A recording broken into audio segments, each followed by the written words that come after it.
नमस्कार, मी प्रणिता बोरसे. आपण पाहत आहात जय महाराष्ट्र आणि बुलेटिनच्या सुरुवातीला बातमी आहे मनोज जरांगेंच्या आंदोलनाची. मनोज जरांगे शिवनेरीच्या पायथ्याशी पोहोचलेले आहे. जरांगेंची जुन्नरमध्ये जाहीर सभा होणार आहे.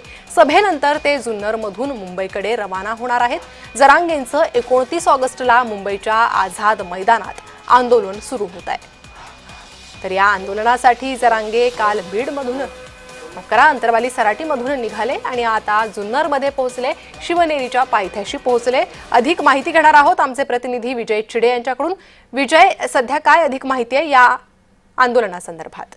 नक्कीच पाहिलं गेलं रिले शिवनेरी किल्ल्यावरती चढलेले आहे. सध्या छत्रपती शिवाजी महाराज हा दर्शन घेत असल्याचं आपल्याला पाहायला मिळत आहे. सध्या मनोज जरांगे पाटील आता हा जुन्नरमध्ये आहे आणि आजचा मुक्काम जो आहे तो त्यांचा या ठिकाणी झालेला आहे. थोड्याच वेळामध्ये जर पाहायला गेलं तर मनोज जरांगे पाटील हे आता शिवनेरी किल्ल्यावरून जे आहे ते हा जुन्नरमध्ये जाणार असून त्या ठिकाणी एक छोटीशी सभा जी आहे ती आयोजित या ठिकाणी करण्यात आली आहे. सत्कार समारंभ जे आहे ते त्या ठिकाणी आहे. त्या ठिकाणी संबोधित केल्यानंतर मनोज जरांगे पाटील सध्या जर पाहिलं गेलं तर मनोज जरांगे पाटील यांच्यासोबत मोठ्या संख्येत जो आहे तो मराठा समाज रस्त्यावरती आल्याचं पाहायला मिळतं आणि मनोज जरांगे पाटील यांच्यासोबत सध्या पाहिलं महाराष्ट्रात ओबीसीतून आरक्षण पाटील हे मुंबईच्या दिशेने जात आहेत आणि आज सायंकाळी विजय, अधिक माहिती तुमच्याकडनं वेळोवेळी घेत राहू. तुर्तास धन्यवाद या सविस्तर माहितीसाठी.